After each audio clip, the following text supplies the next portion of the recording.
let it go. And you can see now that in the last 1 year, we very actively have some very active programs to change our opinion on social media.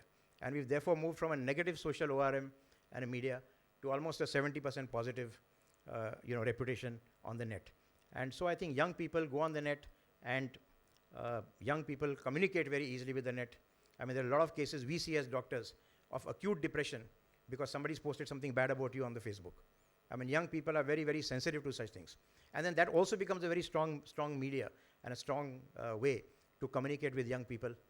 And that's something which is also changing. Therefore, I really make a case that young leaders are what India needs today. And what are the advantages of young leadership? Dynamism, aspirational, techno-savvy, because without technology you can't do anything today. They have a longer shelf life. I mean, if you invest in them at a young age, you know they'll go the long distance. And therefore, you know that your policies and your things can actually be, over a long period of time. Impressionable, liable to change. They have new and innovative ideas. They have disruptive thinking. And I think a very important point is they are restless, they're impatient, and they're yearning for a quick change. I think what the country needs today is something which is disruptive, together with something which is with continuity. So you need continuity with disruption. I believe only young people can bring this about, because they have a change of mindset which is quite different. They're very restless, they want quick results, they want to see change. I'm saying, Satya showed in his video, Barack Obama. Let's go back 8 years, and let's see what was Barack Obama's rating in America. And let's talk about what is the rating today. Today it's not even 47%. So it has dropped hugely in the second term. And this is something which one could not think of at one time. But today, everybody wants a quick change. It's a young world, it's an impatient world, and people want to see quick results. And I think young people who realize that are actually able to make that difference. Also, I think a very strong favor, in a point in favor of India is the demographics. I mean, we all know that we have a young India. You can see, for example, that the workforce of India by 2020 is going to be 116 million people, while China is going to be only 94 million. So this is something which we can leverage to our advantage. If you look at the average age of India today, by 2030, the average Indian is going to be 29 years old. The average American is going to be 40 years old. The average Japanese is going to be 46 years old, European is going to be 47 years old, and the Chinese is going to be 50 years old. Now, if you look at this, you have a large workforce which you can actually tap. Also, if you think of all the healthcare costs that are going to rise, you know that everywhere all over the world, the national health scheme has failed. The American healthcare, model is not working very well. There are years of waiting lists for common people to actually get surgeries done or to get availability of doctors. And this is only going to get worse. So India has an advantage. So how do we bring this democratic advantage and use it to make a positive change? I think I only want to make 3 or 4 points in this. And the first point, which I believe is a very strong thing that we should do, is skill development. And I want to present you 2 small points for skill development. There are only 5.5 million vocational courses in India. As against this, the US has twice as much, 11.3 million. And China has 90 million people who take vocational courses. I think it's not necessary that we have to follow the old paradigm and we have to say everybody has to be a doctor, everybody has to be a lawyer, everybody has to be a chartered accountant. Why does that have to be so? Why can we not skill people? Why don't we have masons? Why don't we have plumbers? Why don't we have people who are carpenters? If we are going to build highways, if we are going to build infrastructure, why don't we have people who are actually trained to build this infrastructure? And I think that's a big gap that we have today. If you look at skilled workers all over the world, only 2% of India's workforce is actually skilled. Versus this, you have UK, which is 68%, Germany, which is 75%, Japan, which is 80%, and South Korea, which is as high at 76%. And I think when we start taking pride in whatever we are doing, because whatever I'm doing for my country, I'm doing for the goodness, I'm building a strong nation. And therefore, whether I'm a carpenter, whether I'm a mason, I'm building a strong India.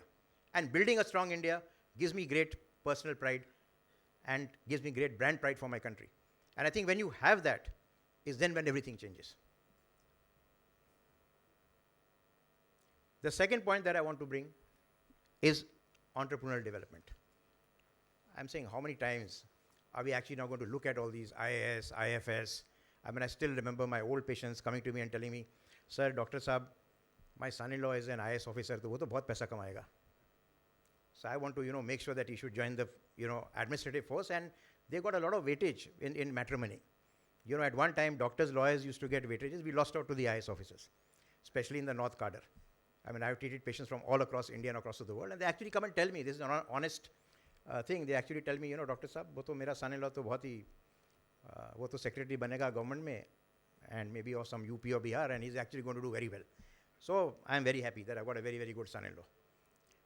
And I think this is a change. I think why do we need to wait for that? Why don't we actually have entrepreneurship development?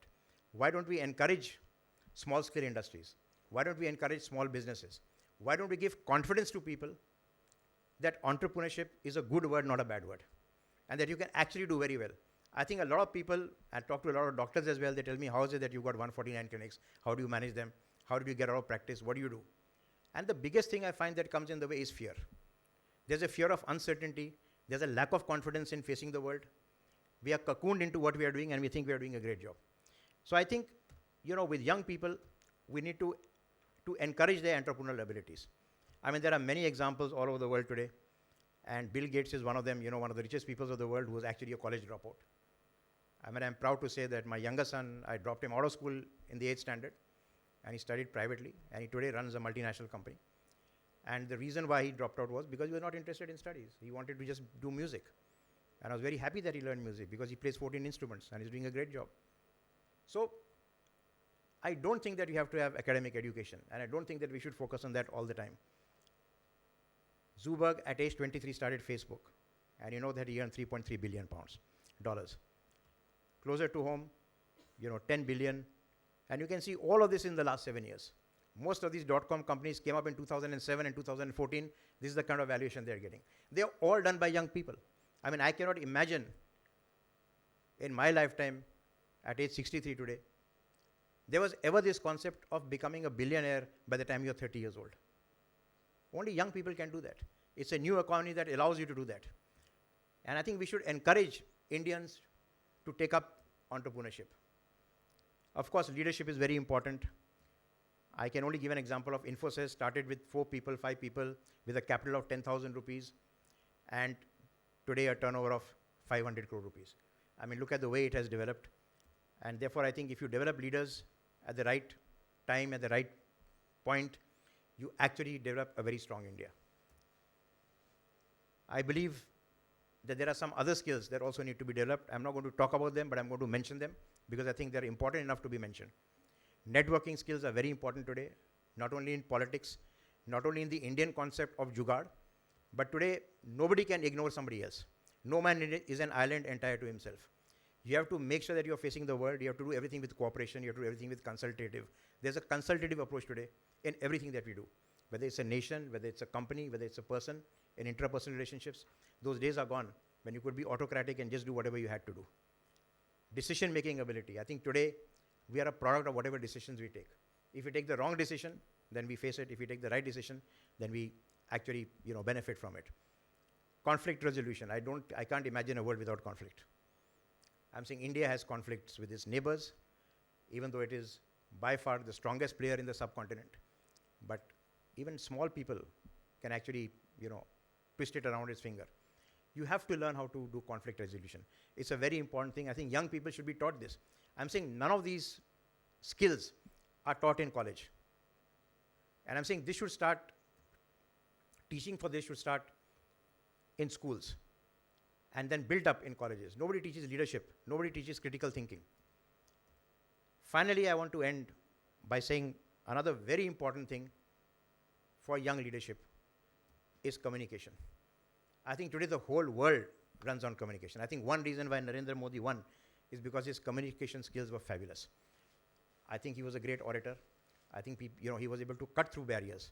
And therefore, I believe that we need to, for young people, we need to get them out of technology, we need to get them out from introspection, and we need to get them into engaging with other people around us.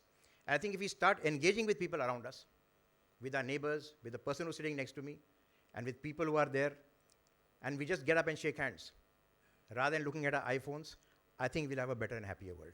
I want to end with this video. because this kind of summarizes what I want to say about young leadership and the way forward. I have 422 friends, yet I'm lonely.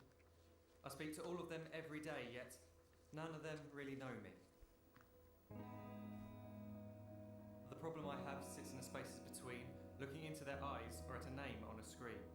I took a step back and opened my eyes. I looked around and realised that this media we call social is anything but when we open our computers and it's our doors we shut. All this technology we have, it's just an illusion. Community, companionship, a sense of inclusion, yet when you step away from this device of delusion, you awaken to see a world of confusion. A world where we're slaves to the technology we mastered, where information gets sold by some rich, greedy bastard. A world of self-interest, self-image, self-promotion, where we all share our best bits but leave out the emotion. We're at our most happy with an experience we share, but is it the same if no one is there? Be there for your friends, and they'll be there too, but no one will be if a group message will do. We edit and exaggerate, crave adulation. We pretend not to notice the social isolation. We put our words into order until our lives are glistening. We don't even know if anyone is listening. Being alone isn't the problem. Let me just emphasise, if you read a book, paint a picture, or do some exercise, you're being productive and present, not reserved and recluse. You're being awake and attentive and putting your time to good use. So when you're in public and you start to feel alone, put your hands behind your head, step away from the phone. You don't need to stare at your menu or at your contact list. Just talk to one another. Learn to coexist. I can't stand to hear the silence of a busy commuter train where no one wants to talk through the fear of looking insane. We're becoming unsocial. It no longer satisfies to engage with one another and look into someone's eyes. We're surrounded by children who, since they were born, have watched us living like robots and think it's the norm. It's not very likely you'll make world's greatest dad if you can't entertain a child without using an iPad. When I was a child, I'd never be home. Be out with my friends on our bikes, we would roam. I'd wear holes in my trainers and graze up my knees. We'd build our own clubhouse high up in the trees. Now the park's so quiet it gives me a chill. See no children outside and the swings hanging still. There's no skipping, no hopscotch, no church and no steeple. We're a generation of idiots, smartphones and dumb people. So look up from your phone, shut down the display. Take in your surroundings, make the most of today. Just one real connection is all it can take to show you the difference that being there can make. Be there in the moment that she gives you the look that you remember forever as when love overtook. The time she first holds your hand or first kiss your lips. The time you first disagree but still love her to bits. The time you don't have to tell hundreds of what you've just done because you want to share this moment with just this one. The time you sell your computer so you can buy a ring for the girl of your dreams who is now the real thing. The time you want to start a family, and the moment when you first hold your little girl and get to fall in love again. The time she keeps you up at night and all you want is rest, and the time you wipe away the tears as your baby flees the nest. The time your baby girl returns with a boy for you to hold, and the time he calls you granddad and makes you feel real old. The time you take in all you've made just by giving life attention, and how you're glad you didn't waste it by looking down at some invention. The time you hold your wife's hand, sit down beside her bed, you tell her that you love her, play a kiss upon her head. She then whispers to you quietly as her heart gives a final beat that she's lucky she got stopped by that lost boy in the street.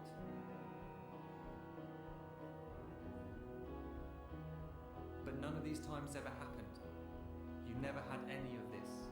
When you're too busy looking down, you don't see the chances you miss.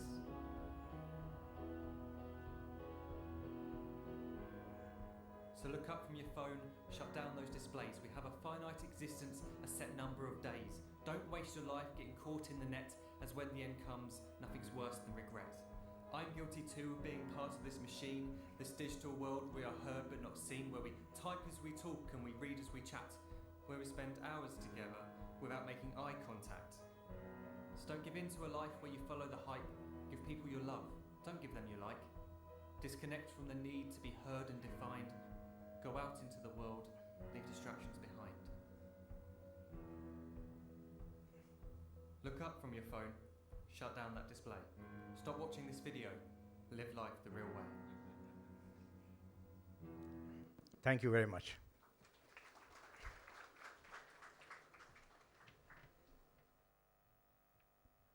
Wow, that was a wonderful, wonderful video. We actually coexisting like that, I'm sure. We become the slaves to the technology. We cannot do without WhatsApp. After finishing this function, of course, I'm gonna WhatsApp my friends. Hey, I did this wonderful event where I had dignitaries with me. Yes, I'm gonna be in touch with them, but yeah, like you said, shut down that phone and look up. And I'm here in real looking up to all of you. And it was a pleasure, Dr. Batra, listening to you on something apart from homeopathy that we all listen to and read about you in newspaper. Thank you so much for telling us that yes, the new generation, the young people, they are aspiration to the nation, as you can rely on them for technology, for the attitude that they have towards life. And of course, I'm gonna call Mr. Satya one more time onto the stage to present